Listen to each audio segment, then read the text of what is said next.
welcome to this week's Teaching Raid live stream, coming to you from Sarlona. This week's raid is going to be the legendary Shroud. Classic. If you haven't joined us for these events before, these are something that my guild and I, the High Lords of Malkir, have been hosting on Sarlona for 5 years now, where we do different raids every week through the winter and spring, and we're taking in new folks and showing them how they work. And sometimes we get people who are brand new to the game. Sometimes we get folks that are longtime veterans but just either avoided raiding for whatever reasons. Lots of reasons why people avoid raiding. Some people are intimidated by them. Some people had bad experiences. Some people just feel like they're not good enough players, or their gear builds aren't good enough, so they avoid it. And sometimes we get longtime veterans that are just maybe new to whatever raid we're doing that week. Maybe they're experienced in other raids, but want to learn the raid that we're doing that week. And then anyone and everyone in between. So we get all kinds. And we show them how these raids work in just a fun, low stress learning environment where we focus on learning the raid mechanics. And usually we do, we're doing like lower difficulties for the raids. Like tonight we're just going to be doing Shroud on Legendary Normal. So it will be very easy, generally speaking. But, like I was telling my guildies a few minutes ago, we do Legendary Normal because the mobs in part 1, like if you're a newer player, you only got 600 hit points or something, like those mobs can really tear you up. Like if we were going to do Legendary Hard. Like typically in our guild runs we just do Legendary Hard. Like those mobs in part 1 and part 4 can really tear you up. So like I said, we really just want to focus on teaching them how the raid works and not worrying, not have a situation where people are dying a bunch or worrying about trying to stay alive, etc. So I'm going to take a few minutes to get the folks that are signed up. Everybody that's in here right now are my guildies that are here to help make things smooth.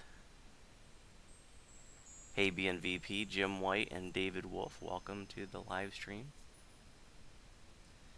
I always bring in several of my guildies just to help make things smooth, and they're also here to check my work too. So sometimes I might not know the answer to questions, especially when it's melee questions, because I only play casters, so I can't answer melee questions.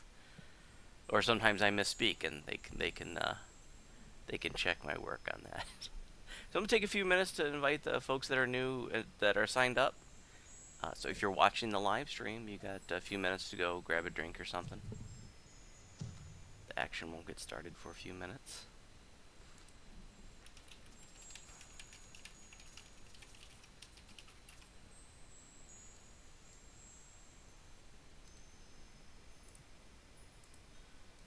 Looks like most of them are standing around already. Hey, Larenar, welcome.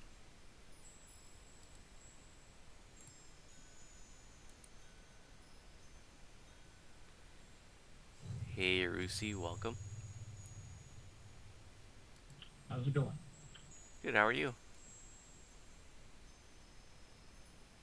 Pretty good. Spent the day killing and giant. I'm guessing this is your wife here that you signed up to? Ference? That's correct, yeah. Okay, I'll grab her then. Welcome.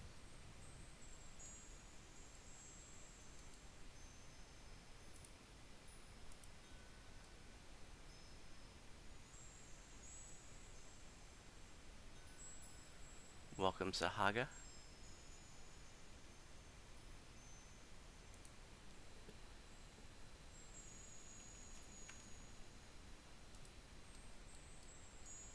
Well, that is it. We just have 4 signups this week. Okay, no problem. I think I heard from, well, I can't remember everybody's experience with this raid. I think there's some folks here that are totally new to Shroud, never done it before. I think there's some folks here that maybe done it a few times but are still learning it. So I want to know like who here, like you've done Shroud a couple times or you've never done it, etc.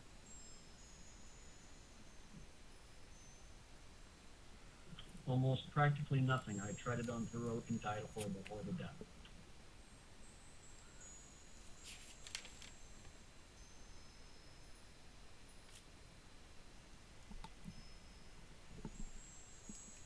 Is my mic soft or something? Is that why you can barely hear? I can hear you just fine. Okay. Hmm. Well, hopefully you can turn me up a bit. Sahaga, you've never joined our teaching raids before, have you? Okay, well, happy to have you. And then I think Yarusi and company. This is just your second time joining one of our events. Is that correct? Third, Third time, cool. And then Lirinar's been a frequent customer this year, so happy to have you back. So Sahaga, just like I said, we're happy to have you. You know, these events we do them every week throughout the winter and spring. Uh, I'm not sure how you found out about it, but I post details in the Sarlona forum every week. Different raid or set of raids every week, and it's set up for folks who are you know brand new to these raids, or maybe folks that have done them a few times that are still learning. There are lots of raids that you could do a few times and still have lots to learn, especially if you join pugs and that didn't explain anything. I guess we'll wait for Sahaga to restart.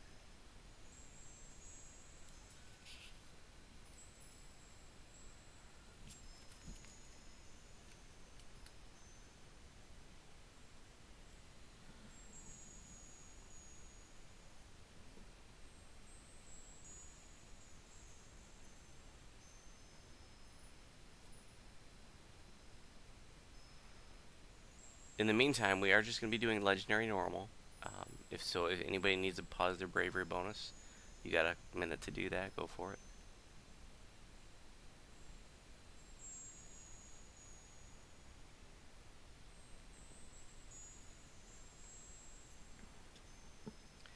And Yurusi and Farinth, we just crossed over into the second half of our teaching raid season.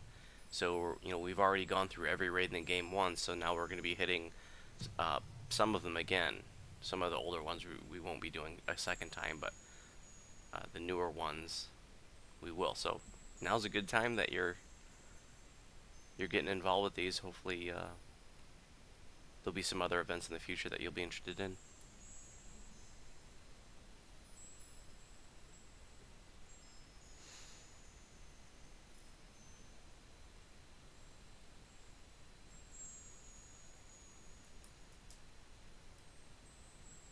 And we are live streaming, by the way. Just got a few folks watching us right now. And probably won't have more than a couple dozen people watching at any given time. But we are usually joined by folks from other servers who are new to raids and are learning right along with you guys.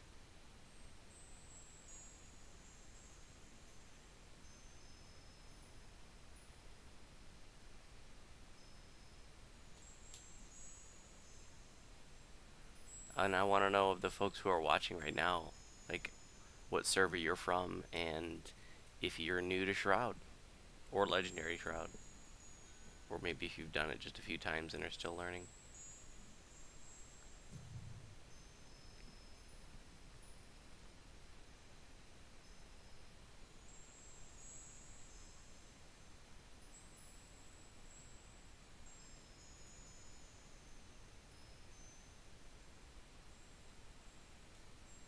Got sound now, Sahaga?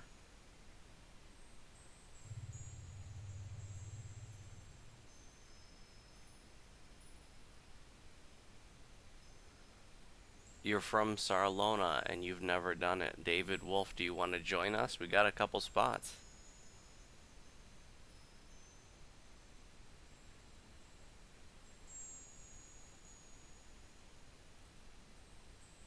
All servers, Jim White. You're on all servers, huh? Well, the invitation extended to you too. If you're flagged for Legendary Shroud, guys, I got 2 spots. Jump on in here.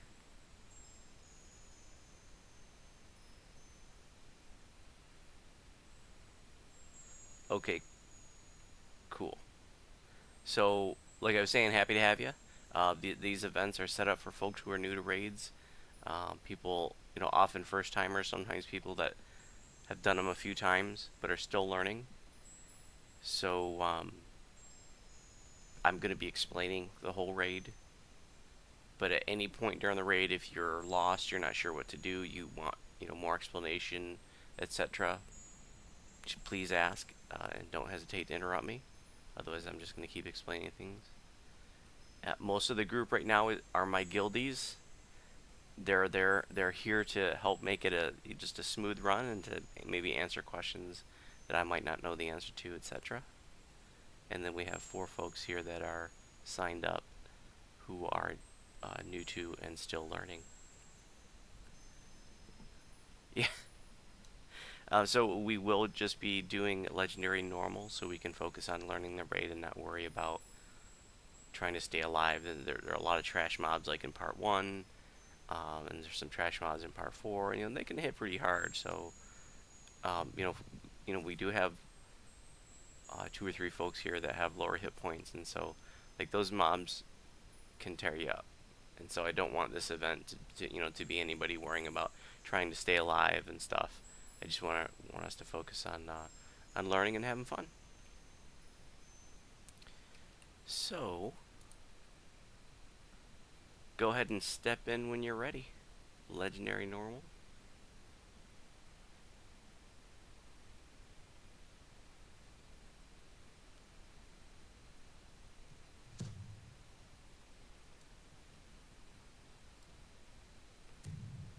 Make sure you select Epic Shroud and not Heroic Shroud. Same entrance. Lost in a loading screen. Yeah, I was on a loading screen for a little bit longer than normal.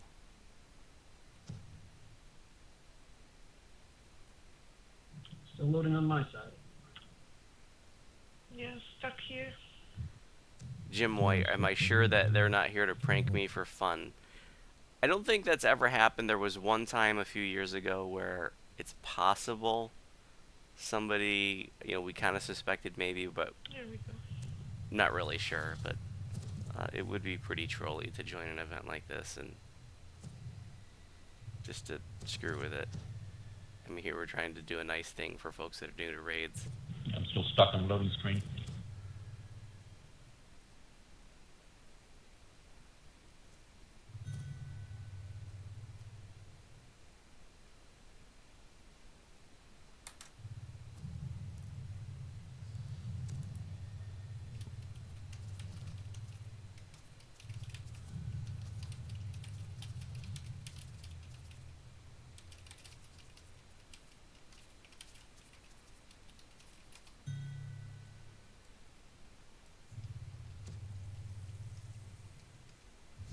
Okay, we're all in. Um,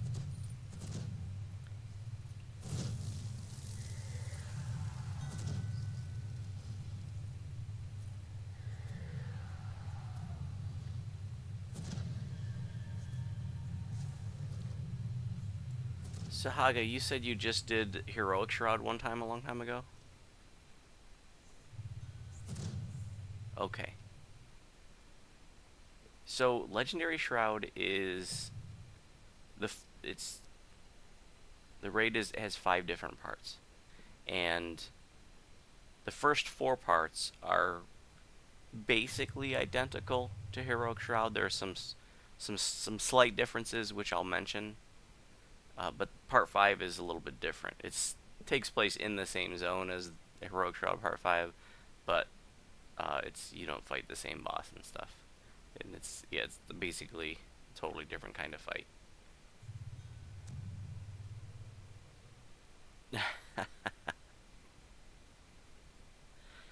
And so I'm going to be explaining every part like before we do that part. It's not the kind of a raid where you explain it all ahead of time. There'll be a break between each part, and I'll be able to explain things at that point. So there's Eretrikos. He is the boss of Heroic Shroud, and in Legendary Shroud here, he's the boss of Part 4, but not the boss of Part 5. And if you've done the Tower of Despair raid, he's also the turncoat that ends up helping you try to defeat Horoth, the Pit Fiend, who is the boss of that raid. In any event,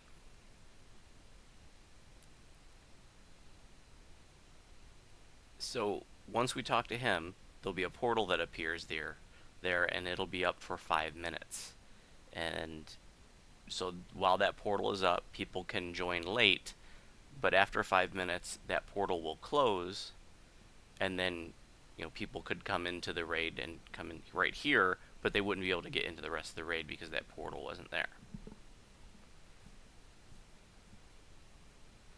So the way Part 1 works is it's just like it's kind of like a medium-sized zone that when we first go in there's going to be a bunch of trash mobs that we have to clear out. And then these portals are going to start appearing. 1, 2, 3 at a time.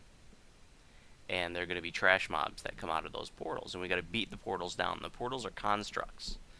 And so if you're on portal DPS, you're going to want to use weapons that are good against constructs. So Construct Bane, Smiting. I know that the portals can also be made vulnerable through like Wreck Construct. If there are any of the High Lords that have suggestions on what to use to beat down the portals, please say something, because I'm not real good with that. Triple positive green still works real well, really. I'd say that's probably the best thing. I mean, unless you got like a smiter, I guess might be good. I don't think Don't forget to anybody turn here. off your Utter Guard class. I don't think there's anybody here that has green steel quite yet.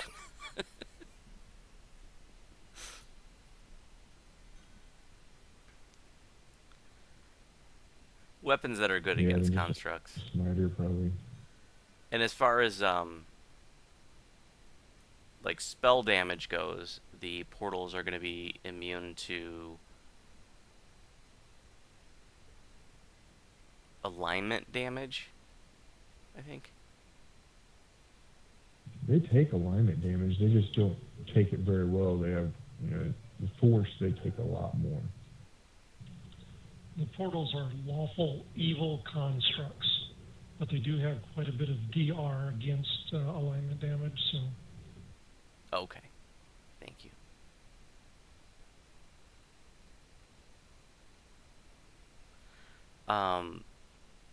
So what we're going to do is we're going to have, and like I said, trash is going to continuously spawn from the portals. And there are going to be multiple portals active at any given time. And so most of the party is going to be on portal DPS, just moving from portal to portal, and there's a set pattern. And I know you're not going to know what that pattern is, but basically just follow the group, follow the High Lords. And from what I understand, different servers have different orders in which they do the portals. So I wouldn't even be able to tell you how they do it on other servers, but I guess there are subtle differences because like I said, they can spawn like 2 or 3 at a time, and so there isn't any one correct way to do it, but there is definitely a pattern that here on Sarlona most groups end up doing. So I guess we'll be doing sort of the Sarlona standard in terms of the order that we beat down the portals. So most of the party is going to be on portal DPS. And usually you'll have like a couple people, especially people who are good at insta-killing mobs. We're going to have a couple people assigned to trash duty, and what they're going to do is they're going to be moving around separate from the party, like killing the trash it's spawning out of the other portals that are active, and especially these mobs called portal keepers. If once a portal stays active for a certain amount of time, and a certain number of mobs have spawned out of it, it can spawn these portal keepers, which are like these tiefling casters. And the portal keepers can insta-fail your shroud. there's an failure condition, and that is that if a portal keeper stays in the zone too long, and I think it's just like 60 seconds, I'm not sure the exact time, but it's not very long. If a portal keeper stays alive in the zone for like 1 minute, you will auto fail the raid and it'll kick us all right out.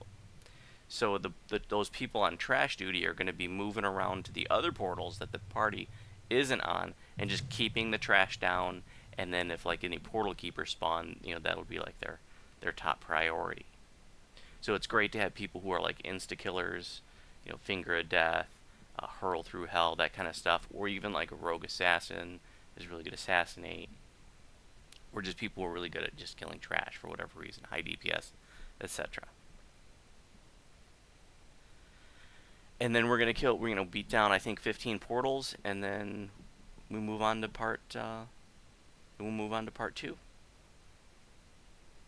Now, what's an interesting bit of trivia for the Shroud is that every part of the Shroud is modeled after a classic arcade video game. And part 1 is sort of vaguely modeled after the original Atari Gauntlet. So there was a maze, and there were these like monster generators, and the monsters popped out of them, and you had to beat down the monster generators. So it's kind of set up like that, and then the other parts are set up like others. So kind of some silly trivia, but I think that's kind of funny. But anybody have any questions about part 1 before we get started? Does everybody have curse spots? Good point. I always forget to mention that because that's one of the differences between Heroic Shroud and Legendary Shroud. Thank you for mentioning that. So in Legendary Shroud, when a portal is destroyed, it blows up, and it's going to happen like a force burst. So you're going to take some force damage, and you're going to get cursed. So you want to bring some curse pots in here. I mean, that's something you should have. You should always have that with you at all times on every tune. But definitely useful in here.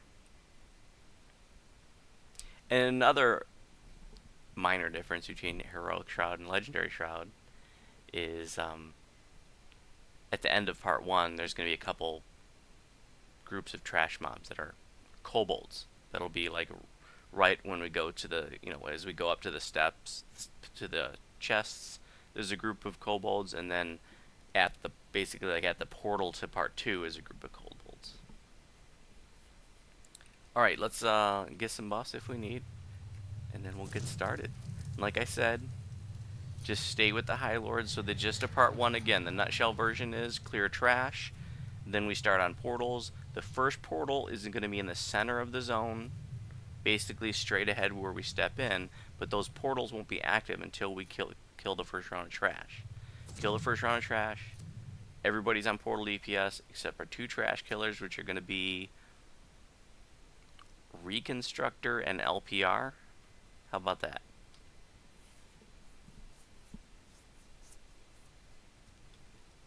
Got that, Recon and LPR?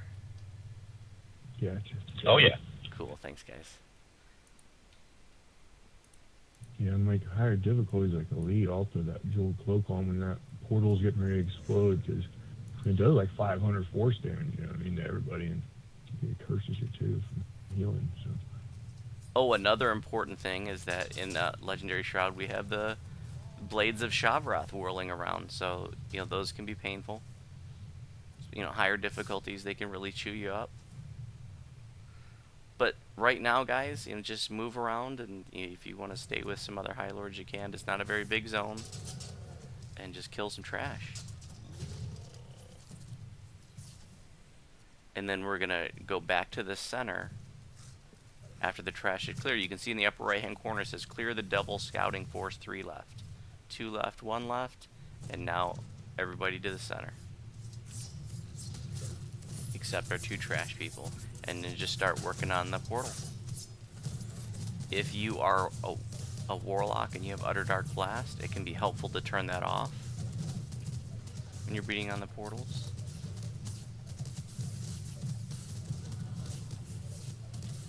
Another thing to remind folks of, if you stand at the side of the port like Old Pro is, If you can get damage on portals, that could be helpful.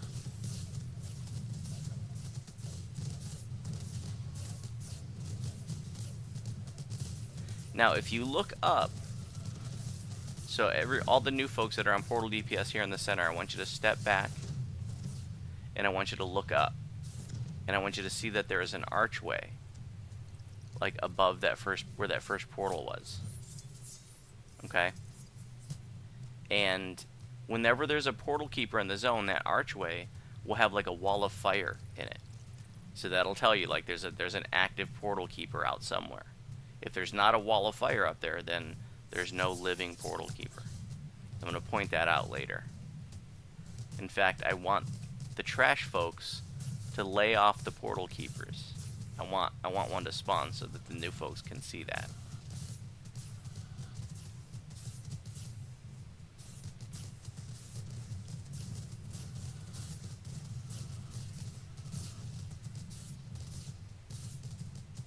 So I guess like the people doing trash, you can just help out with the portals right now.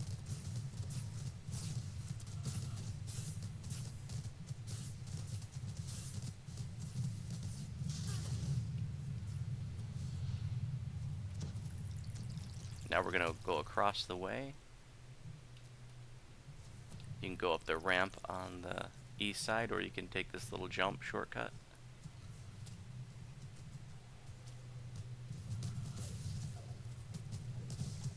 What are you trying to do? Get a portal keeper to spawn? Yeah, because I want folks to see the new folks to see the wall of fire that appears. I thought you had to leave the portal up for a long time to do that. Yeah, it's not that long. I mean, you just basically have to leave the trash alone, and then long enough for it to spawn a portal keeper. So yeah, so the trash folks just stay with the portal DPS group for now until we get a portal keeper that spawns.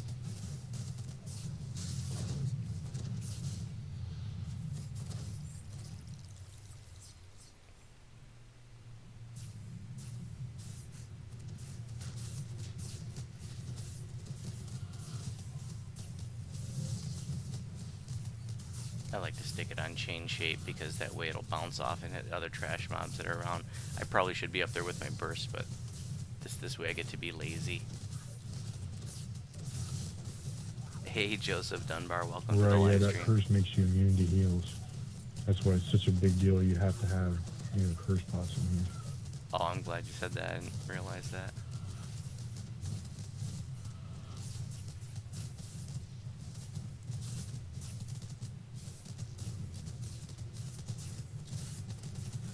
And, failing here due to portal keepers is a very real possibility, especially if you're doing higher difficulties and you have like a low DPS group that's taken forever. Maybe they have really poor portal DPS or something. There's a portal keeper now. Look up, look above where the first portal was in the center, and notice how there's a wall of fire there. That's how you can tell that there's a living portal keeper in the zone. And you'll also get a DM message, but let's go ahead and kill the portal keeper. You'll get a DM. There it is right there. Portal keeper of Shavroth has entered the Shroud. He must be destroyed. And as soon as he dies, that wall of fire will go out. Take a few seconds, and it just went out. And that's the same in the heroic Shroud. A lot of folks don't know that. In fact, that's a little detail that I didn't know for years. But yeah, if you ever, you get a message, portal keeper's out, you're not sure if it has been dead yet, if you're not sure if somebody's killed it, then you can always look up there and you'll know. If you see that wall of fire, you'll know that portal keeper's still alive somewhere. But yeah, if you have a low portal DPS crew, you're doing, you join a legendary heart, a legendary elite pug, and it's taken forever for them to beat down the portals.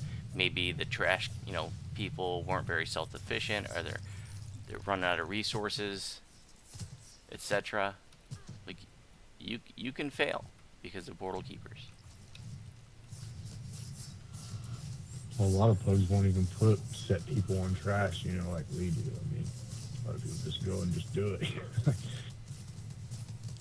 Yeah, unfortunately, it's a lot of pug raids you join, they just nobody gives any instruction. Nobody says here's what we're gonna do, and so if you're not really experienced, you just sort of follow along. And a lot of times pugs aren't making sure jobs are covered, but it kind of is standard to have people assign trash duty. But like Reconstructor is saying, sometimes pugs just nobody's saying anything and they just jump in and get to work.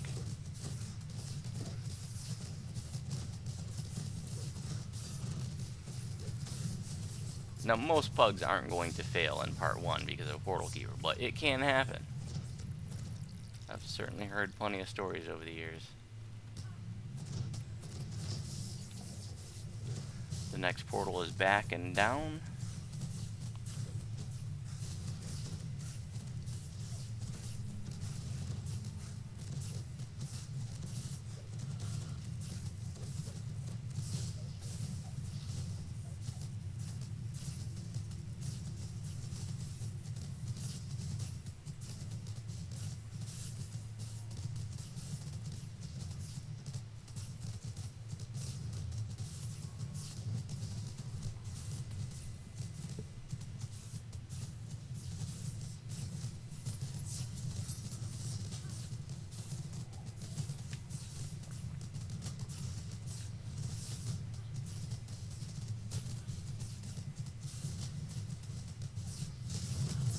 All these spikes that are around the zone, like they will, they can hurt you.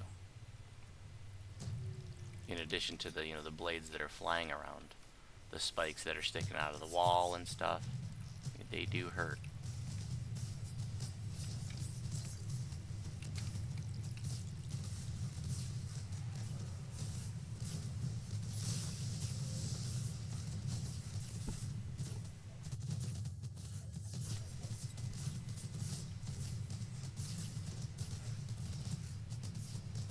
When we get to part 2, High Lords, I want to make sure that we don't pull the bosses right away.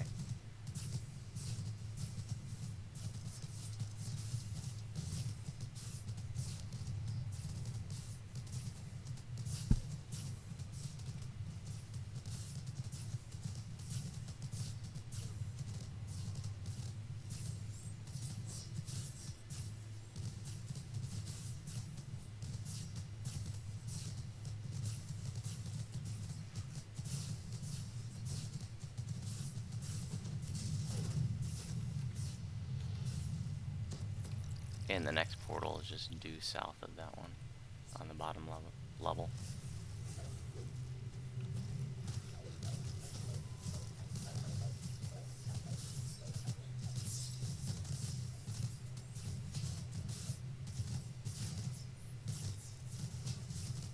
These portals do have a lot of hit points, so when you're doing this on higher difficulties, they have even more. So, like I said, if you have a lower DPS group where people don't have portal beaters, then this can take a while. You could easily spend 20 minutes in part 1, 15-20 minutes.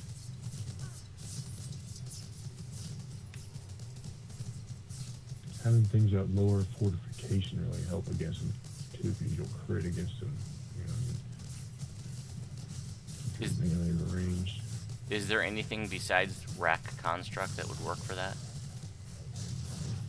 Anything that Trick lowers also does that. fortification, like armor piercing. There's also a few legendary Destiny type stuff, like in Shadow Dancer, there's one called Grim Precision, which lowers fortification. Yep, totally. That's awesome twist, really, for DPS build. I mean, a lot of builds are, based on doing high crits, but if you're not passing fortification, you're not critting. I have 200% worse, I think I am going to switch to Aura, because that'll help keep people alive.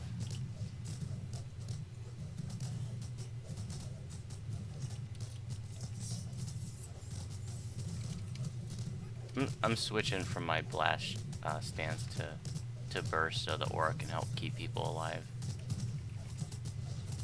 So if you're on portal DPS, if you stay on near the portal, and my aura will help.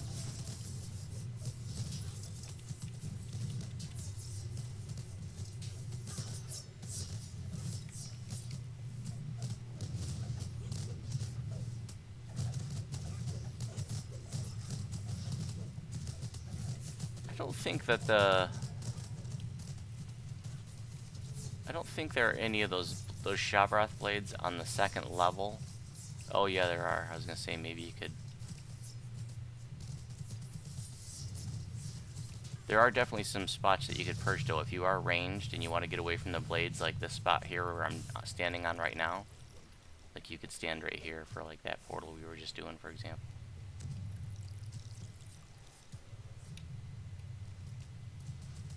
Okay, the next portal is in the southeast. Looks like everybody's here.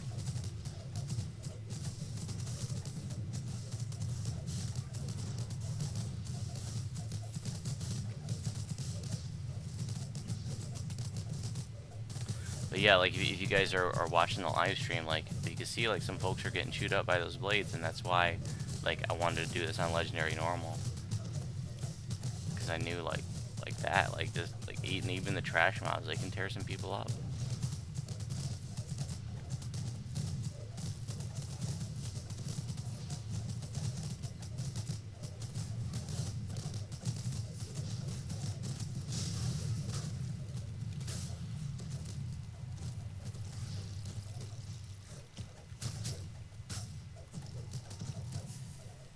And the next portal's to the north, on the upper level.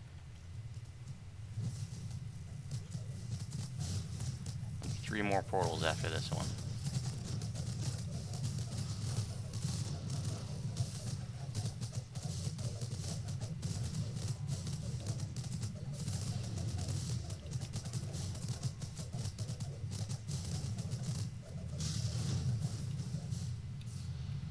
And the next one's just to the west, bottom level.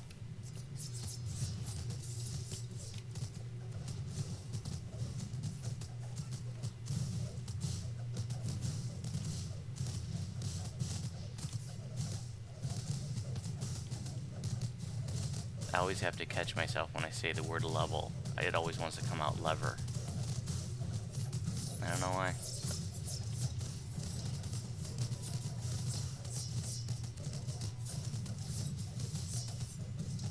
And then I sound like someone who can't pronounce their R's.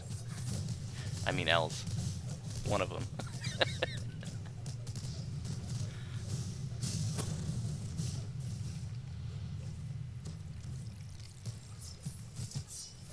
And then the next one's up the ramp, upstairs.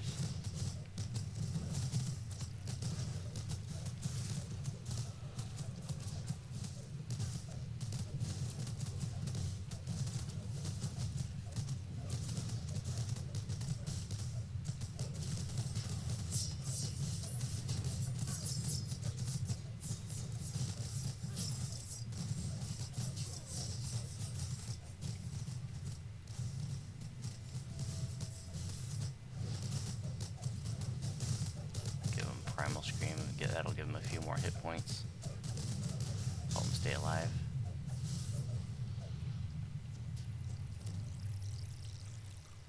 And then the final portal is back on the other side, upstairs.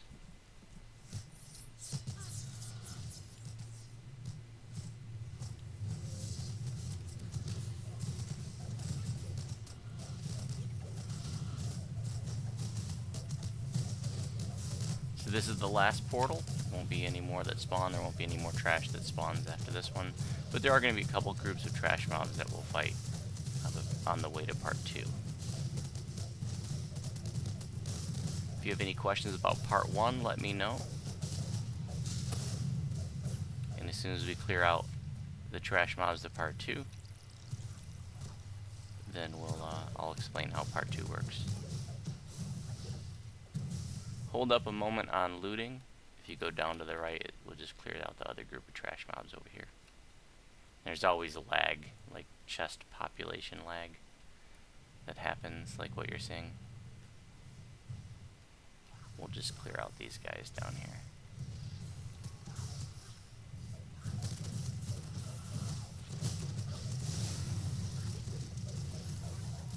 Alright, now we can go loot our Turn chest. Outer Dark Blast back on. Thank you, I would have forgotten. Go ahead and loot your 2 chests. This is where you get your small green steel ingredients, so they're legendary small ingredients here. Like that, and you use that stuff to craft your green steel items and weapons. And this is the tier 1 altar. Green, legendary, and heroic green steel, they all have like 3 different tiers. Actually, legendary has some additional properties that you can add, but this is where you craft it. Legendary green steel does have to be crafted inside the legendary shroud, but heroic green steel, there are places you can craft outside of the shroud. Like there's a ship amenity, and there's some other places that you can do as well. Shrine up if you want to is a shrine at the end of each part. So, not even going to begin to try to explain how to craft green steel, but I do have a video if you're interested. It's like a beginner's guide to, don't go through the portal yet. I have like beginner's guide videos to how to craft heroic green steel and how to use the heroic green steel crafting planner, and then I have one for legendary as well. So if that interests you, you can search my YouTube channel for that. But I will say that green steel is very powerful gear. In fact, if you like to TR, then one of the most gratifying parts of leveling up your toon is when you get to level 11 and 12 and you get to put your green steel on. So if that's something that potentially interests you, I encourage you to look into it. Both heroic and legendary green steel, very powerful stuff. Heroic green steel is level 11 and 12. Weapons are 12, accessories are 11, and then legendary green steel is level 26. Okay. So any questions about part 1?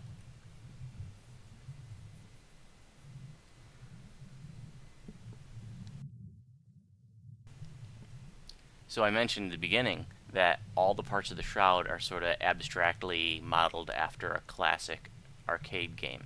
Part 2 is set up like Pac-Man.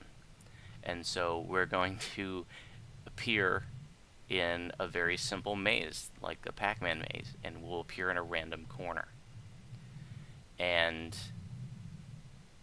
there's going to be trash mobs throughout the maze, and then there are 4 bosses, like the 4 ghost monsters in Pac-Man, that are in the center of the maze. So we want to be very careful not to aggro those 4 mini bosses in the center, because what we're going to want to do first is clear out the trash. So wherever you appear, just take the shortest route to the southwest corner and drag all trash with you. We're going to drag all trash to the southwest corner, and we're just going to beat it down together there. For what it's worth, most pugs will take the trash to the south central of the zone. That's sort of more traditional, but we like to take it to the southwest corner because, well, when we get to the part where we're fighting the mini bosses, when they die, just like the ghosts in Pac-Man, they turn to little eyes and they go back to the center and regenerate. Well, that's what these guys do. When we kill them, they turn to ghosts, they go back to the center and they regenerate. If we're in the southwest corner, it's a little bit farther for them to walk back to the center compared to if we were in the south central part of the zone. But like I said, most pugs are going to go to south central, but we're going to go to the southwest. So when we go in, just go straight to the southwest corner. Don't go through the center of the maze. So if you appear on one of like the north end, just go due south and then over to southwest corner once we clear out the trash. Then I'll explain how the next part of part 2 will work. Any questions? Let's get some buffs.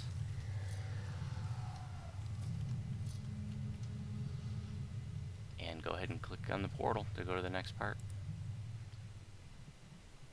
Straight to the southwest corner. See the 4 corners where people appear. Drag all trash with you. If you appear in a north corner, just go due south and then over to the southwest corner. It looks like nobody's going through the center. That's great. You want to stay away from the center.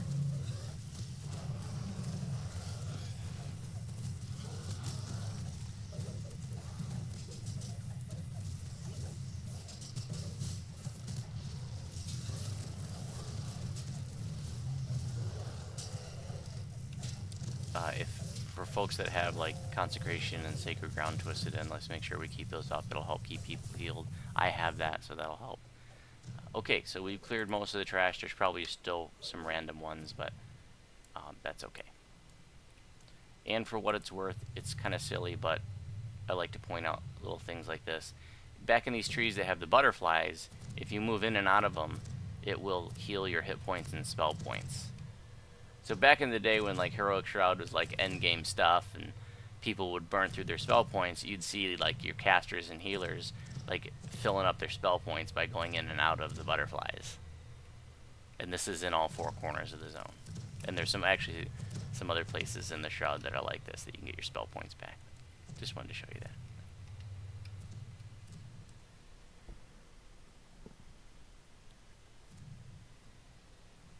Joseph, you never realized part 2 is like Pac-Man. That's awesome. I'll mention what the other parts are like when we get there. Okay, so like I said, we got 4 mini bosses that are in the center of this very simple maze. And we're going to usually just like one person will grab them and then we'll drag them here and we'll beat them down. And they can't die if they are together. So we're going to get them all prepped here, prepped all the way down to basically to negative hit points. Their hit points will go into negative because they can't die when they're together. They have like this special aura. So we're going to beat them down until they all have no hit points left. And then in order for them to die, they need to be split apart. And so traditionally that would mean like you'd have some people that had like Intimidate, like pull them apart. But what we do anymore these days is once we get them all prepped right here, is we just run them up the west side.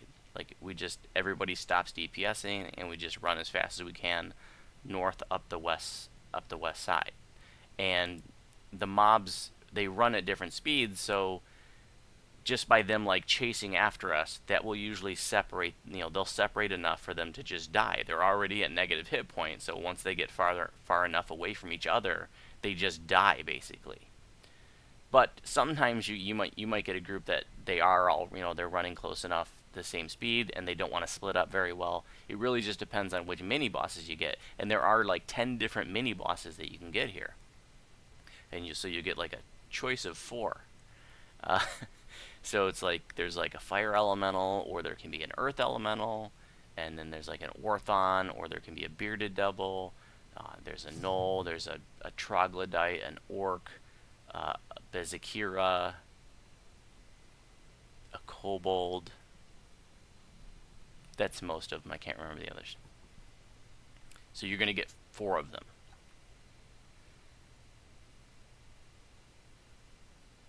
And like I said, they run at different speeds. And so, for example, the cat and the fire elemental run really fast.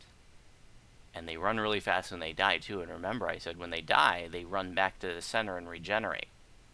And so a goal in getting them all prepped and killed is that they all have to die. Somehow I suspect that dance was meant for me. They all have to die before any of them get back to the center and regenerate.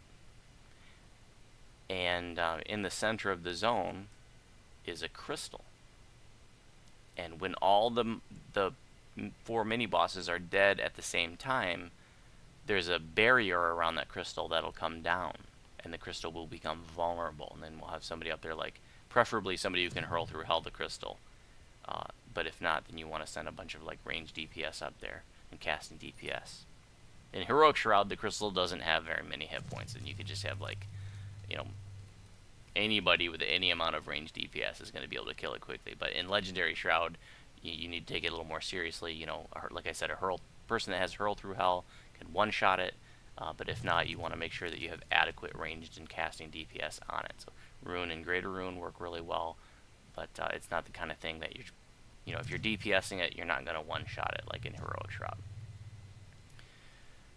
So we're going to prep the mini bosses down to nothing. Then we're going to run them up the west side to split them up. And then there'll be somebody in the center to break the crystal once the barrier goes down. And once that crystal is broken, the mini bosses will not respawn, and we can continue to part 3. Any questions?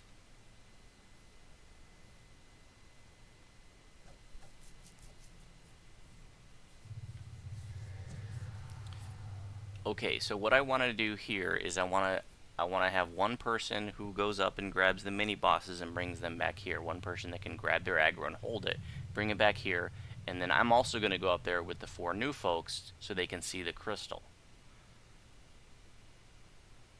I can Tim and grab their aggro. That sounds great, Mr. Super Tank. Okay, so me and Bolo and the 4 new folks, let's go to the center of the maze, and everybody else can just stay there.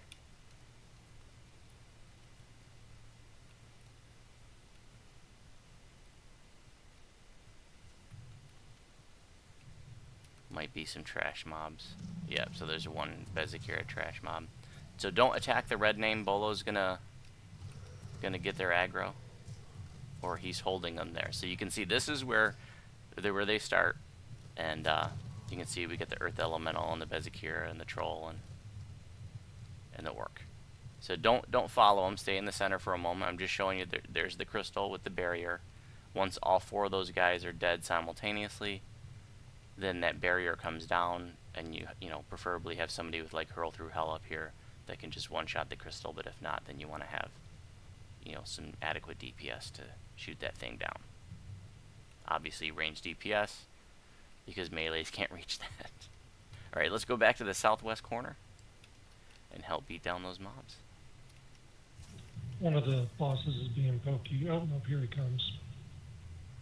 Sometimes they're not very cooperative and can be very slow to get to the corner. Like, for example, Fire Elemental, you know, he's wants to just range you, you know, so he can be really slow. The Knoll can be very slow to get there.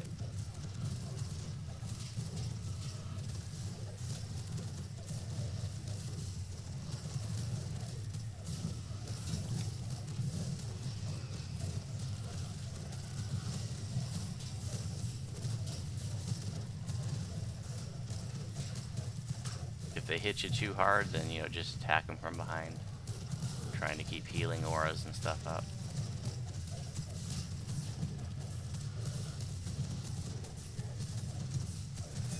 It has crystal DR. What are you asking about? Like how many hit points it has? It's a lot. It's in terms of how much it's needed to beat it down. It's way, way, way less than the portals.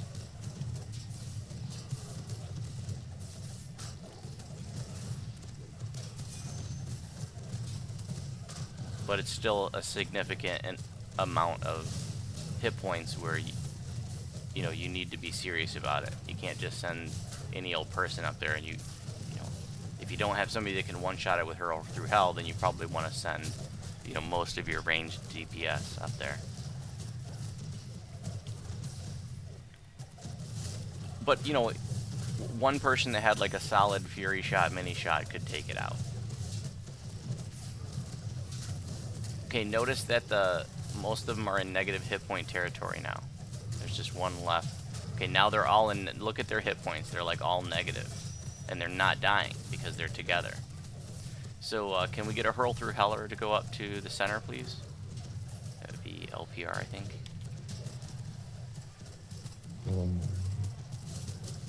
And we could sit here and beat on them all day long, and they will not die.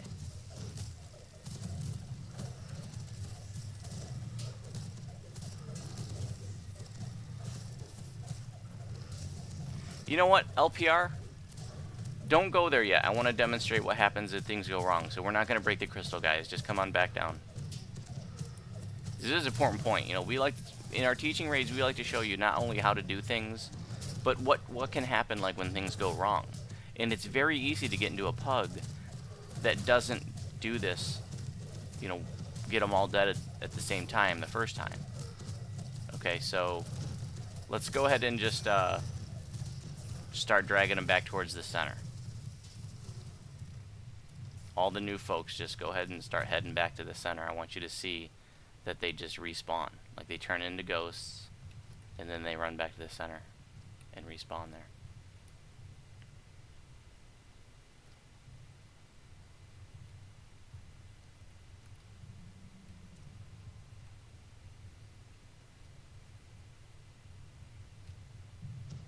just stay up here and you can watch them respawn. You see the barrier came down now. Don't break the crystal though. Just let it go. There's the cat. He's really fast, and he came back. And there's the earth elemental back.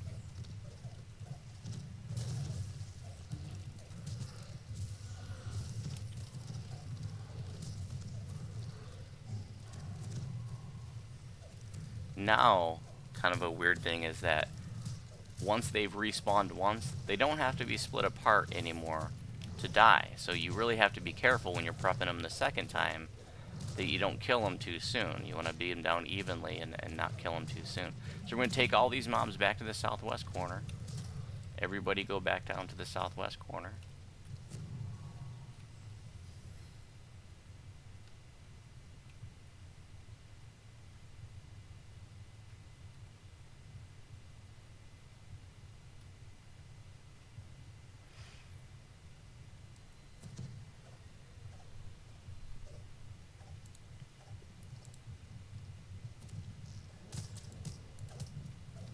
And remember, they can die now when they're together. So make sure that, that we're just prepping.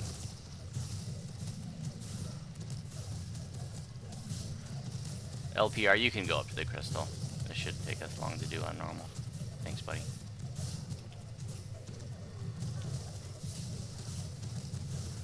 And so, because the cat's so fast, a lot of times, groups will say, make sure you kill the cat and the fire elemental. Well, we don't have the fire elemental last because they run back so quickly that, if you kill them first, they could easily get back to the crystal before the last one was dead.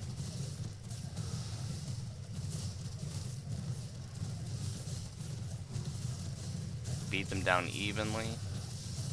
Stop working on the troll for now. Work on the cat and the orc.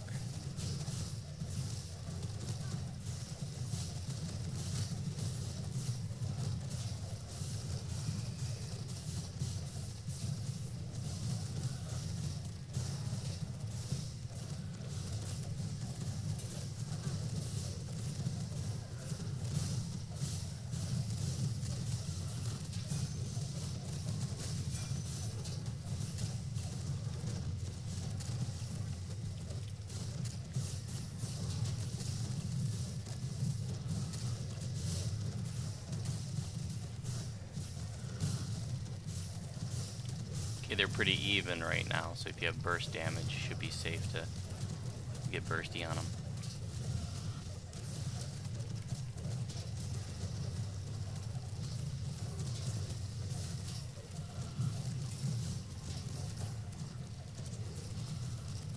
Okay, see, they're dying now, even though they're together. Crystal, crystal, crystal, and we're good to go. Now we go out through the south central portion of the zone to the left, and we got some chests here too with more green steel ingredients. Any questions about part 2?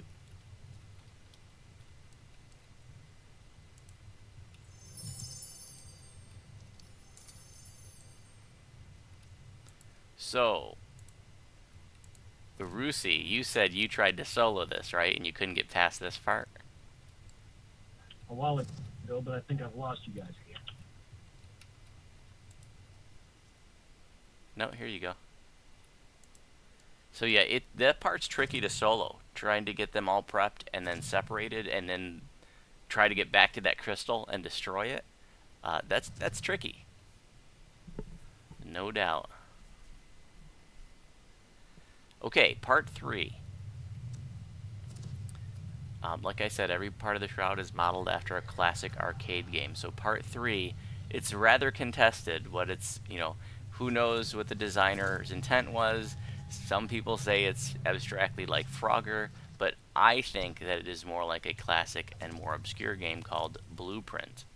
In any event, the way that part 3 works is that we're all going to appear in a random place again.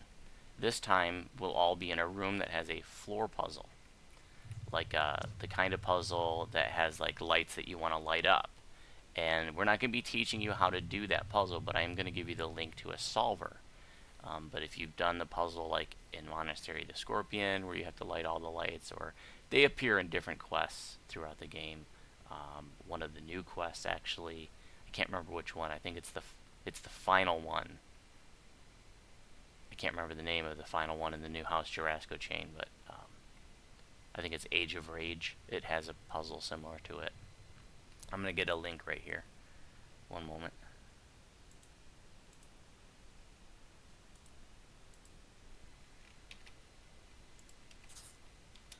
If you don't have that site bookmarked, I highly suggest that you do. It has a lot of great solvers for lots of different puzzles in DDO. The Litany of the Dead riddle, the Demon Queen riddle, the Reaver's Fate puzzle, the Monastery of the Scorpion puzzle, and it has Shroud puzzle too.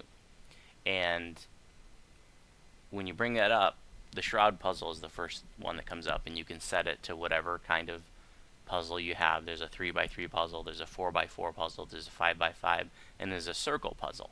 And so you just want to select which one you have, and then you click on what the lights look like, whatever pattern the lights are in, you just enter that, and then you click solve, and it'll light up the ones you need to step on. And ultimately you need to light all the lights. And when you step on one of the lights, it toggles the lights that are up, down, left, and right of you. So you kind of have to just, finagle it until you get them all lit. Some people are really good at these puzzles. Some people are terrible and they just use a solver. If you plan on doing Shroud, I will say that there are some great resources, some great tutorial videos, and walkthroughs on the DDO forums that explain how to do them without a puzzle solver. There are actually very simple algorithms that you can memorize, and once you know the algorithm, you can solve these puzzles every time without a solver within just a few seconds. For years I used to use a solver, but after a couple of years I was like, you know what? I want to be that guy that knows how to do it without a solver. So I spent 15, 20 minutes reading through an article on the DDO forums, and there's actually puzzle practicers that you can do to test it out, and there you go. There's a link to one of the walkthroughs. And like I said, if you were to spend 20 minutes to a half an hour reading through that algorithm, learning it, and testing it out, you'll be able to solve Shroud puzzles without ever having to go to the solver. But if you're lazy, you can just pop up the solver and enter your pattern, and it will tell you how to solve it either way. Or you can just ask for help. You can just let people know that you need help solving your puzzle, and somebody will come and help you. That's pretty standard, pretty common. So, all right, so you're going to appear in a random room. There are 11 different rooms that have puzzles that all need to be done. And I want to make sure that you do not DPS these crystals that are above the door to your room. If you destroy that crystal that's above the door to your room, it will let you out, but will also sort of negate the puzzle. It basically auto completes the puzzle, so it's like a free completion, but it locks you out of a couple bonus chests if you do that. And so most pugs that you join will do the puzzles. I believe pugs are still doing it. I don't join pugs these days very much, but I believe pugs are still doing that. Because they want the extra chests to get more green steel ingredients. But it might be the case where you join a pug and the leader might say, we're just breaking crystals, just to get it done really quickly. But never, ever, ever, ever break crystals unless the leader says that's what you're doing. If you start breaking crystals and lock people out of their bonus chests, sometimes people will yell at you. And I don't want you to get yelled at. That's part of the reason why we do these teaching raids, because I don't want you to get yelled at in pugs. Once you do your puzzle, then you're going to go out of your room and make your way to the south central.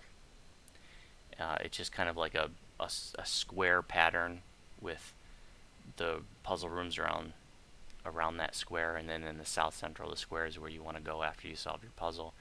And then there's a center room that has a fountain in it, and there'll be a barrier blocking you us from getting into that fountain room. And there's 3 crystals above that barrier, and we can break those. Those are the only crystals that we're going to break in this part. It's just the 3 crystals that are holding up the barrier to the center fountain room.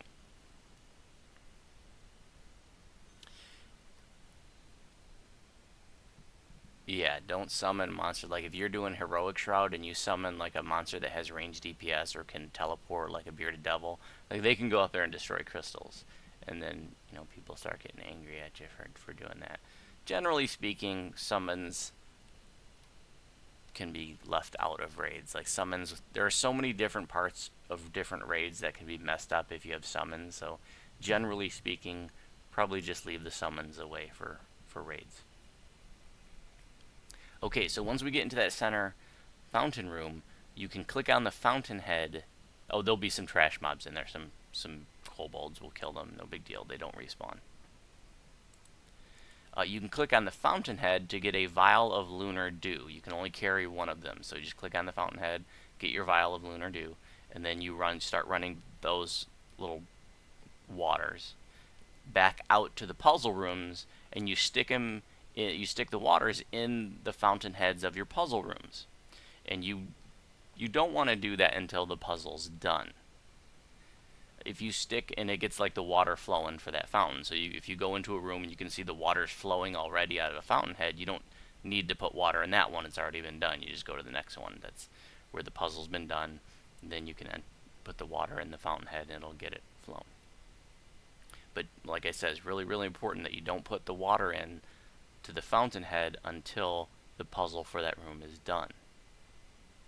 Now, technically speaking, you just don't want to enter the last water before the last puzzle's done.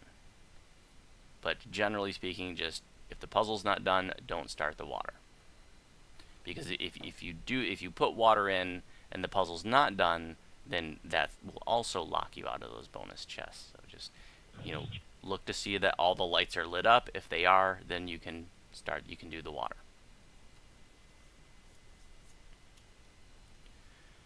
And so we're solving 11 puzzles. We're getting water to start the fountain in those 11 puzzle rooms once the puzzles are completed, and then part 3 is done. Any questions?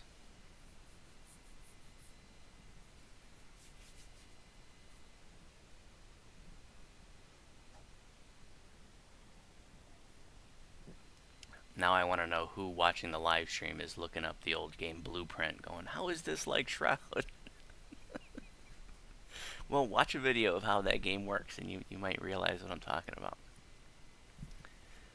Okay, so we click on the altar here. That'll bring up the portal. And like I said, you're going to appear in a random room. 2 of you may end up in the same room. Oh yeah, you didn't mention the wall. Oh yes, thank you.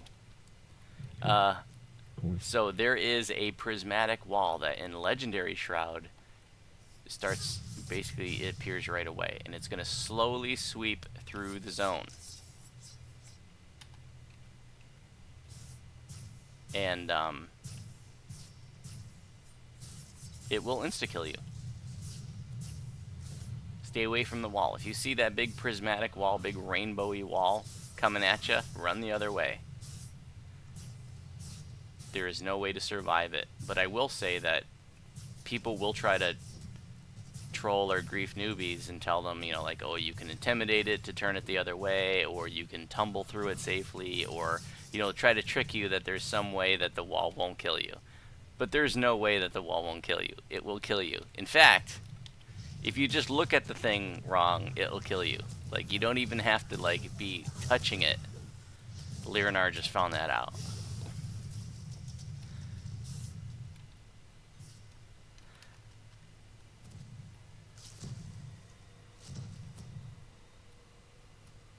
Oh, so if you're watching the live stream, you just click on this fountainhead here. I already did it, so it says you can only carry 1 vial at a time. And then these are the extra chests down here behind this purple barrier underwater. Those are the bonus chests that you'll be locked out of if you were to break the crystals that are above the rooms out there, or if you were to enter the water in the fountain before the puzzle was done. And like I said, technically speaking, it's just you can't put the last water in before the last puzzle's done.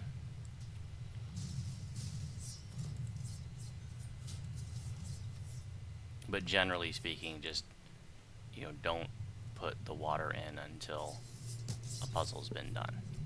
That way you don't have to try to figure out if that's the last one.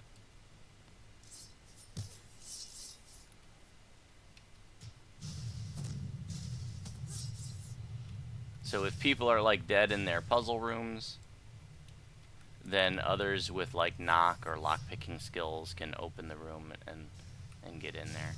So we're gonna need unlocker for north 5x5, please.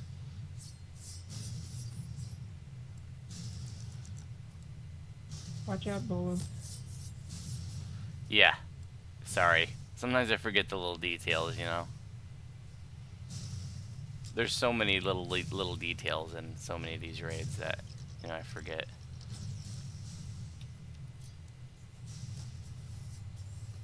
But yeah, you can use like lock-picking skills or knock. You got it, Saga. You're 2 moves away from completing that one. You can jump up, just jump straight up and land straight down. Or I can get it for you. I'll finish it for you.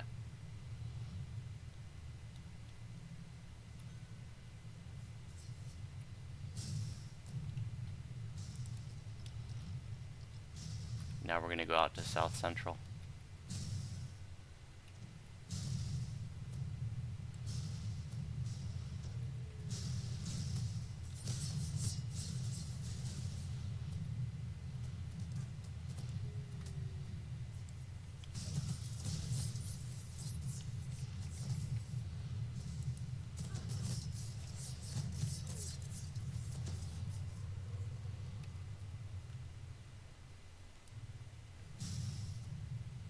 In Heroic Shroud, the prismatic wall does not appear for 5 minutes, but in Legendary it appears right away, and there can be 2 of them.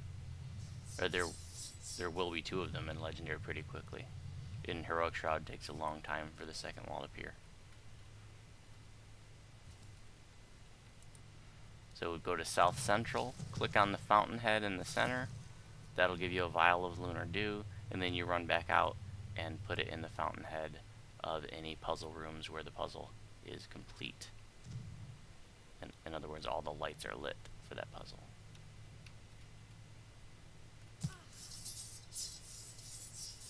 Wall's coming up here, better hurry.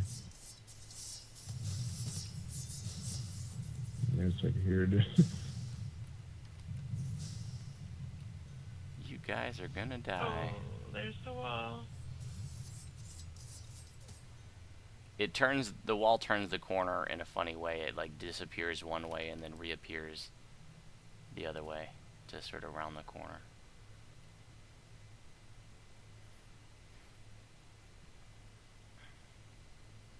It always goes clockwise.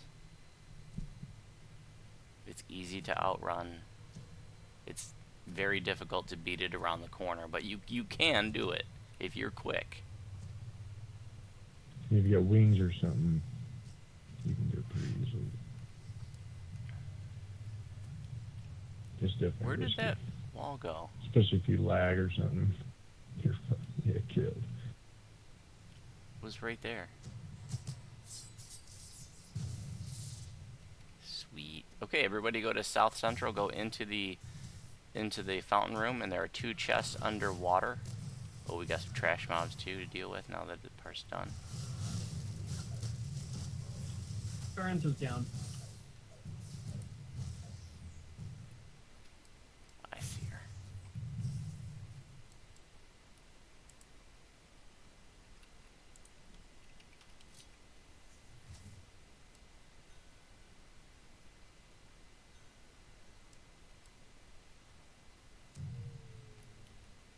Oh yeah, no problem.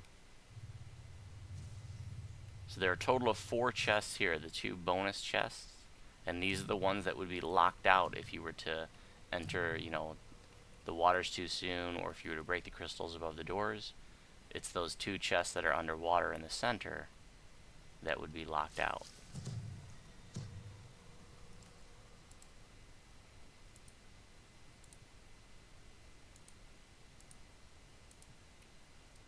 This part's over, Mama. You can stop dying now.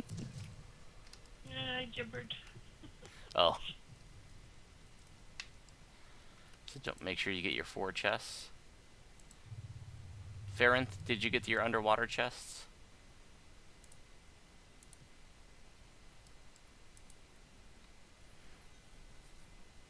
Okay, make sure you run in back into the center of the zone and get those. Oh, and that water, by the way, is just like those butterflies that I showed you in part 2. You can jump in and out of the water to get your spell points and hit points back. And in fact, there's a sweet spot at the bottom that will make them regenerate really quickly. You swim into the corner like this right here, you'll get your spell points back really, really quickly, because it's because it's knocking you like in and out of the water really quickly. You're like moving back and forth, and that's why that works like that. You're basically hitting the border of the water or whatever, or you can just like jump up and down like this.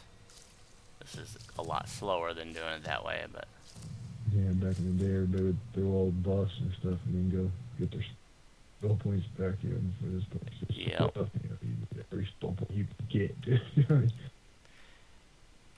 And so here's the crafting device for legendary Shroud green steel, or legendary green steel tier 2 stuff. The legendary altar of subjugation.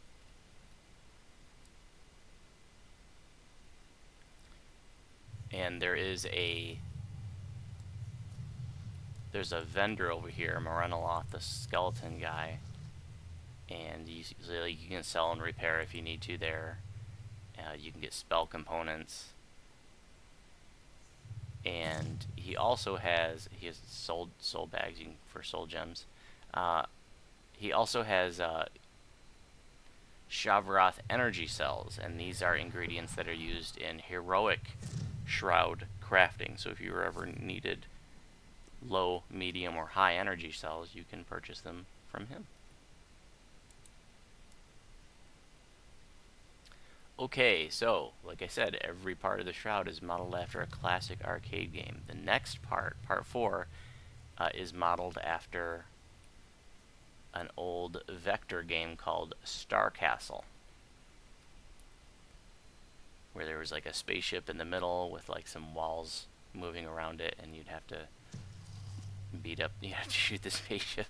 It's a very, very simplistic game, but here, so the boss, Eritrigos, the guy we saw at the start, a pit fiend, is going to appear in the center after we clear a couple waves of trash. And he actually doesn't move from the center. He'll stay right there.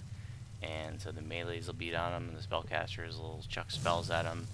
And there's going to be, once we get to the part where we're fighting Eritrigos, there's going to be a wave or a ring of those Shavroth blades that'll appear. And there'll be some before that'll spawn when you kill the trash mobs, and they might stalk you. They actually can follow the person around that kills the trash mob, so it can be kind of funny to escape them or tricky to escape them. You need to basically like run away from the blades if they're following you. But after we get get past the first trash part, then you're fighting Eritrigos. There's going to be a ring of those that appear, and the ring is going to slowly circle around Eritrigos, and it's going to tighten up and slowly get closer and closer to the center until it's right on Eritrigos or right on the melee group. At that point, like, the leader might tell everybody, okay, like, all the melees out of the center, and so they're not getting chewed up by the blades. Or if you have healers in there, then you might just heal through it. You can power through it these days, even on legendary. But if you don't have high hit points, and I'm not trying to pick on you, whoever has lower hit points, like Farinth, you've got, looks like about 600 or 800 hit points. The blades can tear you up. This is just like the blades in part 1. So you want to be mindful of where they're at and try to stay away from them. So that might mean, if you're meleeing the boss, you might need to back out when the blades are on you. Oh yeah, and Eritrigos, who is affectionately called Harry, and that's not just our name for him, that's pretty much what everybody calls him. Harry's DR is silver and good because he is a devil. All devil DR is silver and good.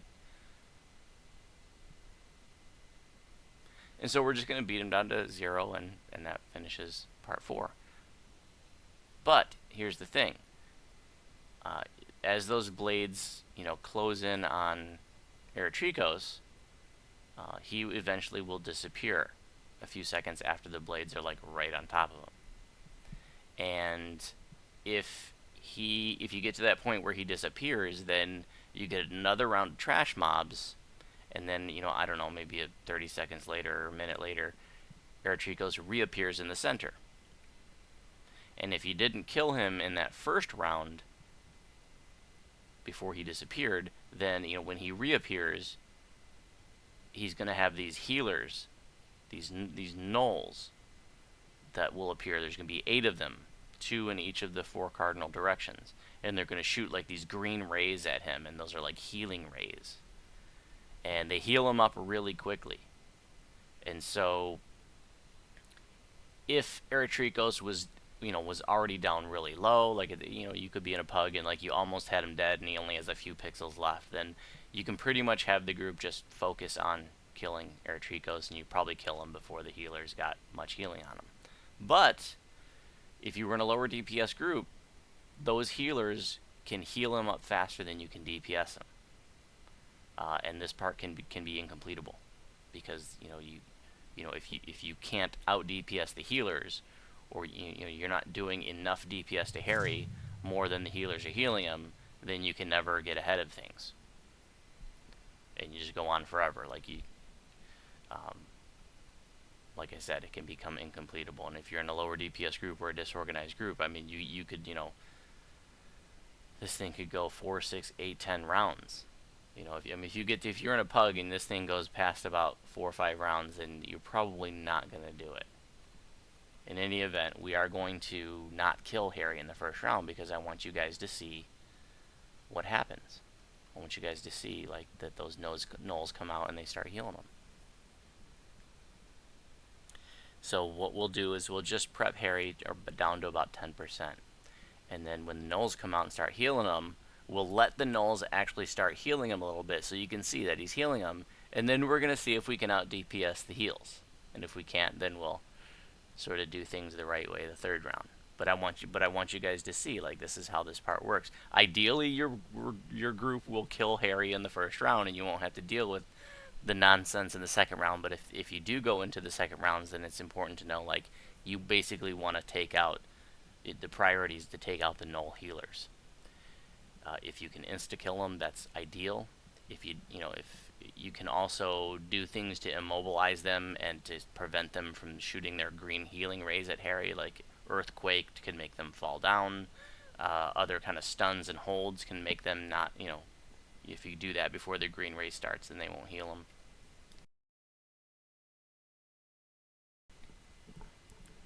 But any questions before we start part 4?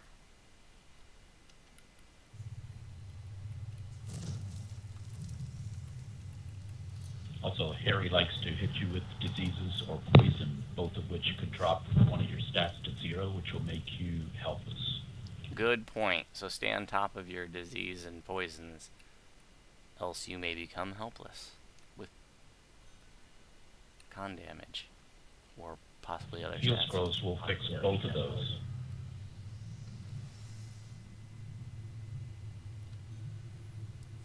Eretrikos also will cast Mass Hold Person or Monster, so freedom of movement's good to have in here. Go ahead, go in. We're going to kill a couple rounds of trash.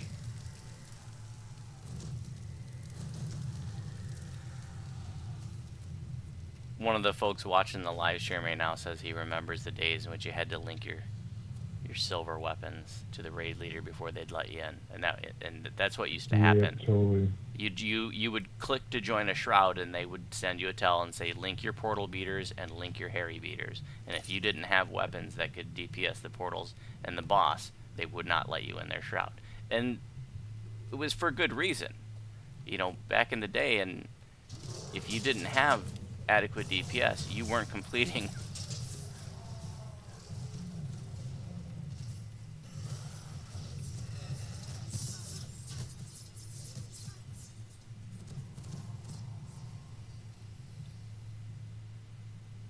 Yeah, I totally remember that, Joseph, and I remember when the paradigm, was you wanted two healers. Only they would only take one caster, maybe one, even only like one rogue, and the rest quote unquote DPS. Because at that time, casters and rogues were not considered DPS. At least that was you know, the common knowledge, if you will, or like I said, the paradigm of the time. Even though rogues could do massive DPS and casters could do massive DPS, but I guess there's a lot of leaders that were worried that casters blow their blue bars right away and not drink pots or whatever. And then so that was before casters had any dots, before the days of like Nyx biting cold and all those dots.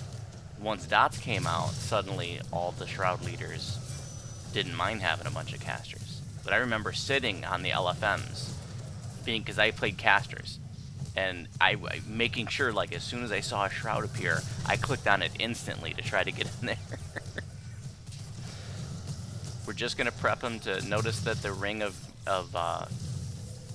blades is coming in. So let's go ahead and just back off now. You can stop DPS on Harry.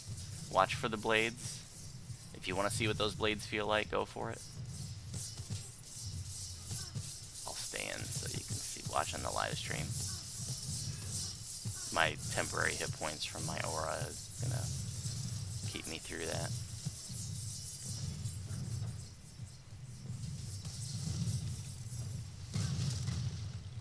Okay, so Harry's gone, and then he's going to fly over us and try to shoot comet falls or whatever, meteor swarms down at us, which are bugged and don't actually hit us. And then once he flies back and forth, then we're going to have some trash mobs to kill. So when Harry reappears, guys, I don't want us to DPS him. Let the gnolls come out and actually get their healing rays off so everybody can see. So we can actually see, like, that they're healing him. And then once we see that, then we'll start DPSing Harry, and we'll see if we can out-DPS the heals. And if we can't, then we'll do round 3 and focus on the gnolls first. Okay, everybody on Harry, don't worry about the gnolls, but if you're new, take a look around. See the gnoll idolaters? And they're gonna shoot their green healing rays, and you can watch them heal Harry. Oh, stop DPS. Stop DPS for a second. Back off and look at Harry's hit points. And you'll see that they're healing him. Not very fast on normal, huh? Okay, go ahead and DPS Harry. Really jumps up and Oh yeah, we're easily on DPS in the healing. I suppose on higher difficulties they're healing him faster, because like they looked like they were healing him really slowly, but I know they heal him faster than that on hard. No sweat. Okay, so one difference between Heroic Shroud and Legendary Shroud is that in Heroic Shroud, if you die here, your Soul Stone gets sent to Part 5. You can't be raised here. At least not during the fight. But in Legendary Shroud, if you die here, it's like a normal death. You can be raised.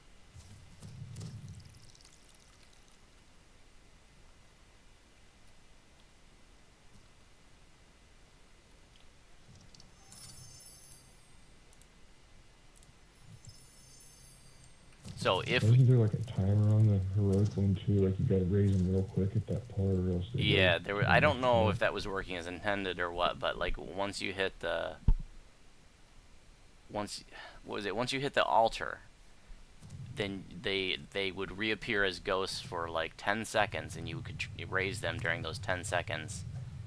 And then if you didn't raise them in that time, then you'd have to just get them in Part 5.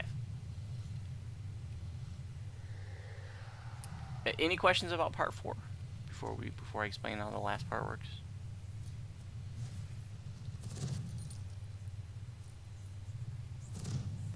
So up to this point, Heroic and Legendary Shroud are basically the same with some very minor differences.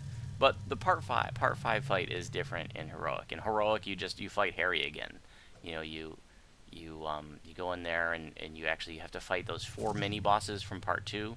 You have to beat them down, and then you beat down Harry, and you win. And if you take too long, then those Shavroth blades start appearing and back in the day that was very scary. If you got to the point where the blades were coming out,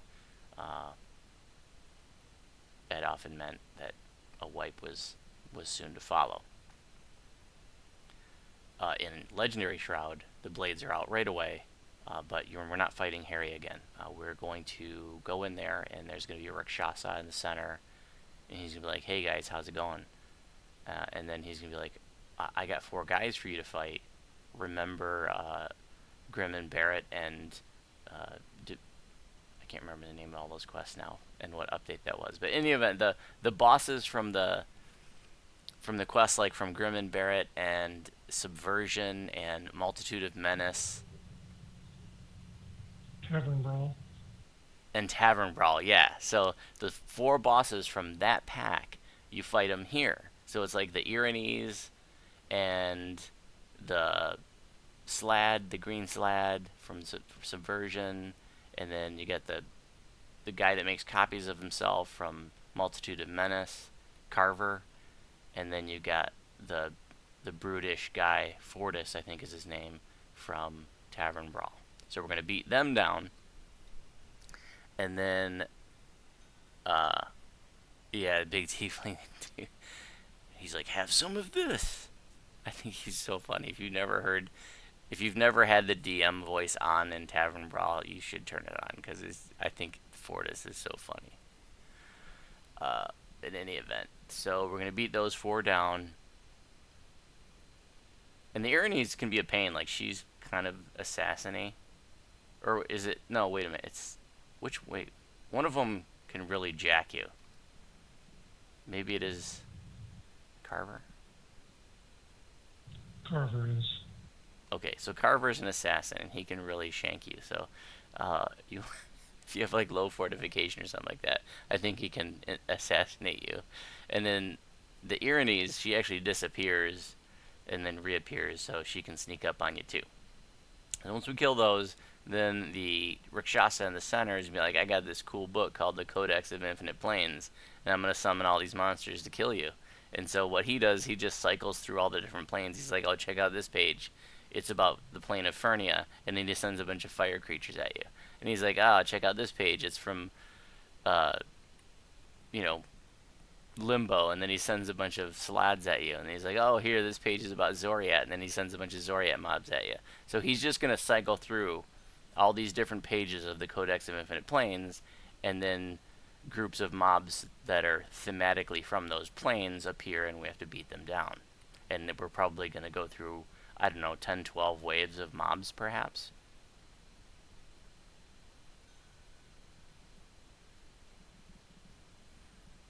Probably the scariest wave would be like the Zoriat wave. You've got the Thrackhounds do their Cyclonic Blast breath, and that can be pretty painful. And then you got a Beholder that has a lot of hit points. He'll be able to be like insta-killed on normal, but I suppose he can be a bit of a pain with his anti-magic aura and stuff on higher difficulties. Most groups are going to take care of the trash pretty quickly. That part's not a big deal. It just takes a little time.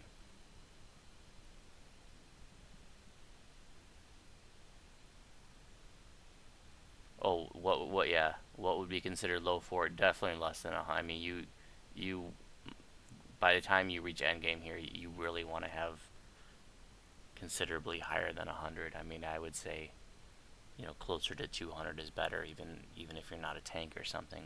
But I would say like at least like 150 fort.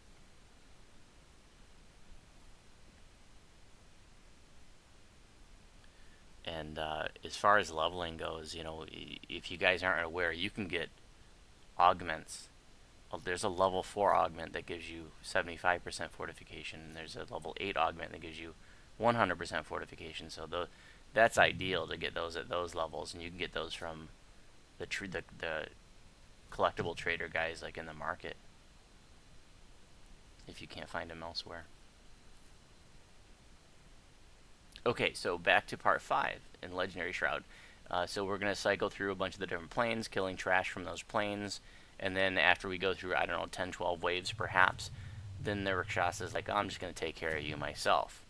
And so you fight the Rakshasa, and he's a spellcaster, and he's going to be shooting some spells at us. Be pretty painful. Most significantly, he does Hellball. So like on higher difficulties, especially going back a couple of years ago when this first came out, that Hellball was like, wiping parties, But it's not too bad, I suppose, by today's standards. And then once we beat down the Rakshasa, then the final boss, which is the Codex of Infinite Planes itself, is going to start flying around like a butterfly and shooting spells at us. And we're just going to beat it down. And then we win. And the Codex of Infinite Planes also has some pretty serious spells that that can like one-shot you. I can't remember its tough spells. Is it like Disintegrate, or what are the spells it shoots?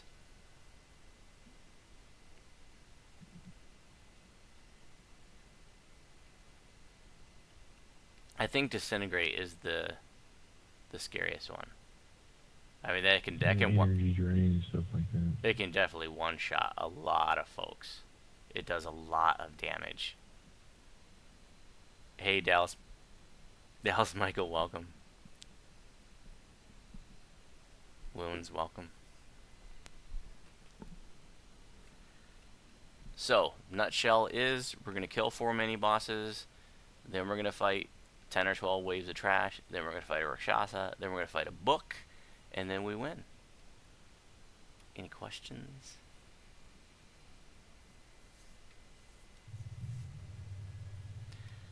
There are 4 pools, 2 in the front, 2 in the back, that, just like the water in part 3, and just like the butterflies in part 2, where you can like move in and out of the pools to get your spell points and hit points back. Not too many people do that these days, but I'm just letting you know that you do have that option. I will also tell you that this part in Heroic Shroud is a just classic trolling point for new players. I mean, it's just traditional hazing, like standard traditional hazing, that if you had a new player in Heroic Shroud, you would tell them that, well, see, once you click the altar in Heroic Shroud, a portal appears to part 5. And you would tell the new guy, you would say, okay, since it's your first Shroud, you get to do the honors of getting us the extra chest. And they'd be like, oh, right, I'm special, I'm the new guy. And the group would tell them that if they clicked the portal right in the center at the white dot, then that would get us an extra chest. And so then the unsuspecting newbie, and this happened to me, and I've seen this happen endless times. Like, this is like, back in the day, this was like standard for people to do this to the new guy. Then they would click the portal, and then everybody would die, and then the new guy would think he wiped the party. And then everybody else would play along and be like, you killed us! We hate you now! It was actually really funny, but most people didn't let it go on for too long. It'd be like, yeah, that's it. This is supposed to happen. You didn't actually wipe us. But in Heroic Shroud, when you click the portal, everybody dies, and their ghosts are brought to part 5. And then Eretricos does a little monologue, and then everybody gets brought back to life automatically. That's just the way that it works. In Legendary Shroud, when you click the altar, there's no portal. It's just the codex appears on the floor here, and then we just click on the codex to go to the next part.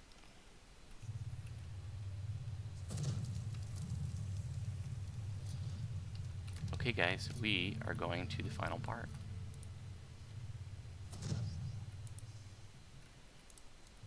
Click on the altar. The Codex of Infinite Planes appears on the ground. Click on the Codex, and that will take you into part 5.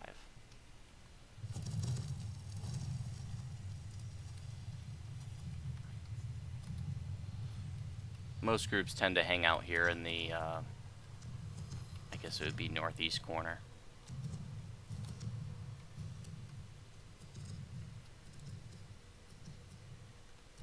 But the trash mobs that spawn will be like northeast, southeast, and the 4 corners is, southwest and southeast as well. Oh, somebody's got to come up here, I think, to get things started. Yeah, it's supposed to be like the book turning pages, like the Zoriat, and like all the different planes, coming at you in the book.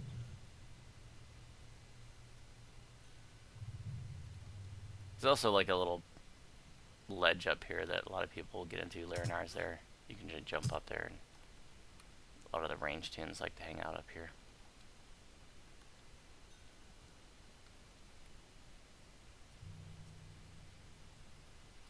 Yep, back in these pools, you can like run in and out of them. Get your spell points and hit points back.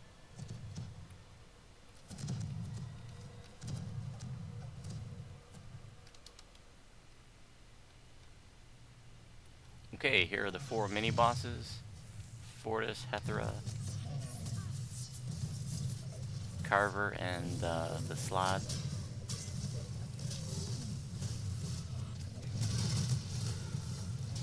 It's great if there's a tank in the group that can hold their aggro. On higher difficulties, them running around could be a little bit messy.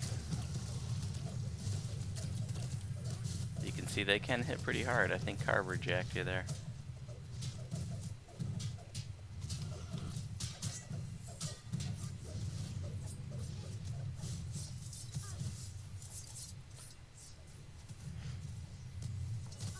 Hethra has disappeared. She's gonna reappear on somebody. For what it's worth, if you stand below the head in the middle, right where I am right now, this is actually like a little safe lane from the blades. You can actually stand there, the blades will never pass through that one spot. And we're lagging.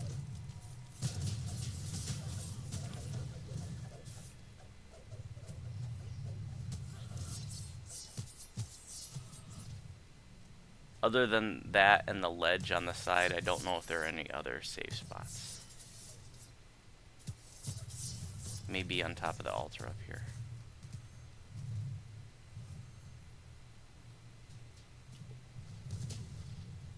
Okay, so those 4 mini bosses are dead. Now he's gonna start summoning mobs with the codex.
So this will go on for another, I don't know, half dozen rounds or so of trash.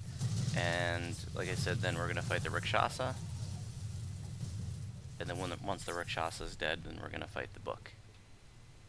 And the Rakshasa can move around, but the book will stay right where it is. While we're fighting them, additional waves of trash can spawn, which can be overwhelming on higher difficulties. So sometimes, you might want to dedicate some folks to trash. But we're just gonna pile on the bosses.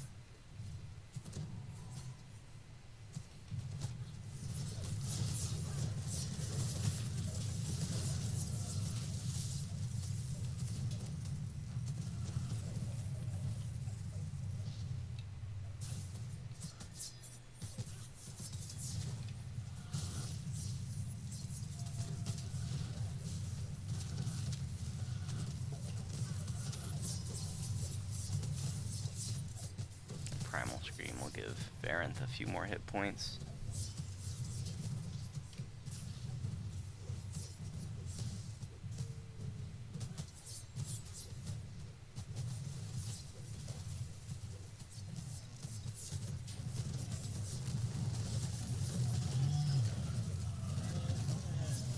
As far as I know, there's not really any good way to sort of navigate the blades. Like, you just kind of have to power through them.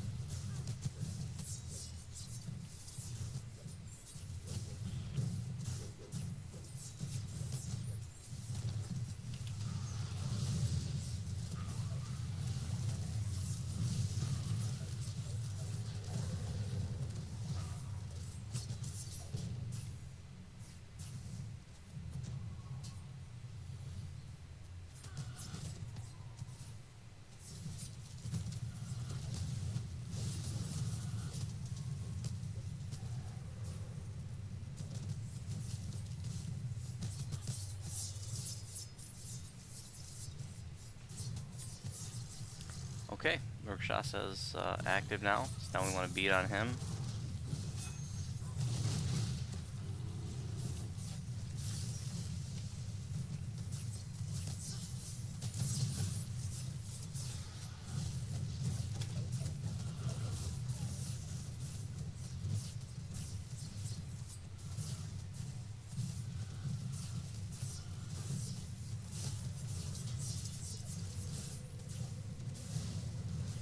I think I'm going to focus on healing.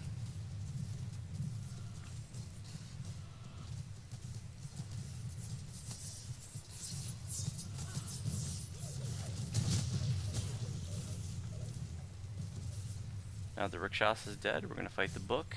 The book won't move from its spot, it'll just cast spells at us.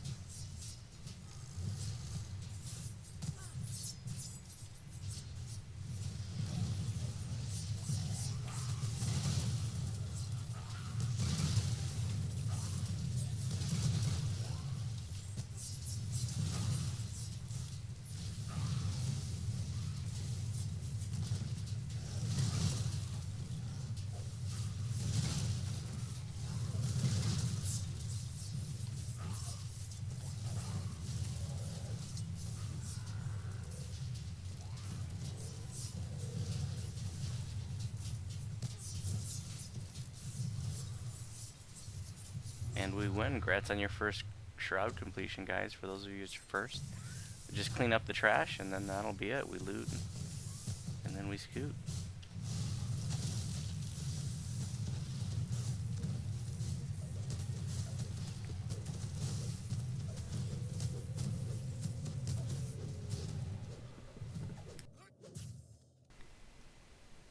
So these chests, there'll be 2 on normal, 3 on hard, and 4 on elite.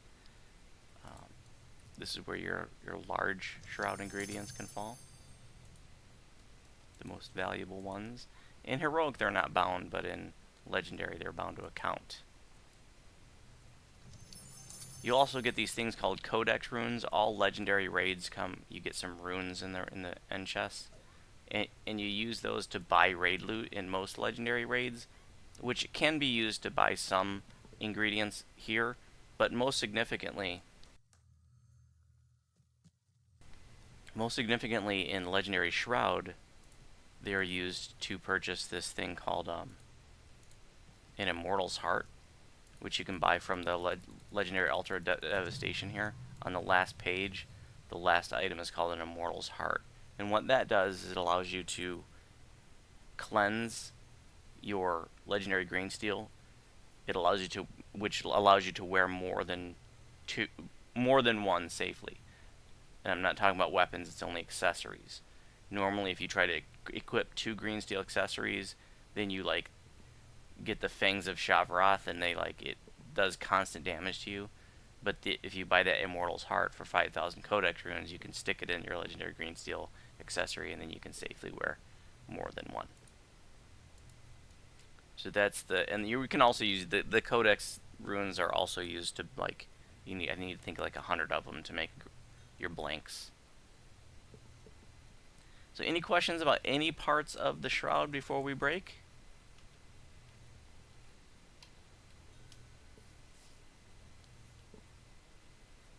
Thank you, Wooter. So the portal, see, that's why I bring my guildies here. They remind me of these things. If you look at the portals on the side, now that it's complete, these portals appear, 2 on each side. And they actually take you back to the earlier parts of the Shroud, and you can examine them. You can click on them and look at your focus orb, and it tells you. Like this one in front of me says Portal of the Waning Moons. And the one next to that is Portal of the New Moons. And those are the different parts, 1 through 4.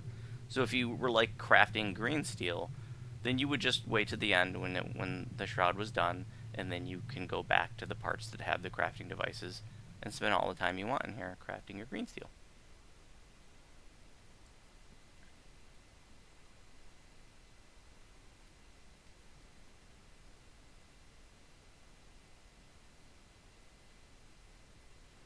For me, like Sahaga, this tune is like a tanky tune, so I run an Unyielding Sentinel. It's just the standard Destiny I run in. I can't speak to others. Bolo is a tank, so he probably normally runs an Unyielding Sentinel.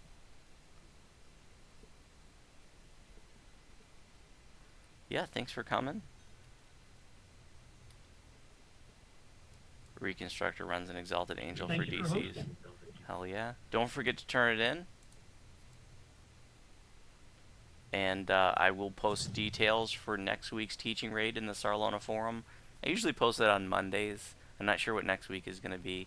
Maybe like Riding the Storm Out or Defiler of the Just or something. But there'll be something next Saturday. So watch the forums if you're interested. And like I said, don't forget to turn this in. And have a great night. Take care, guys. Okay, live streamers, if you're watching, I'm going to shut down the video feed here in just a moment, but I'm going to monitor the chat for about 5 minutes. If anybody has any questions, I know we got some people that have never done Shroud before, so if there are any final questions, let me know, and I will monitor chat for 5 minutes even after the video feed is shut off.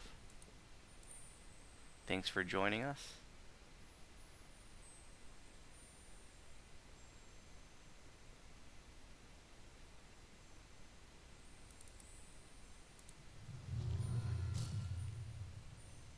Oh, you're very welcome, Jim White.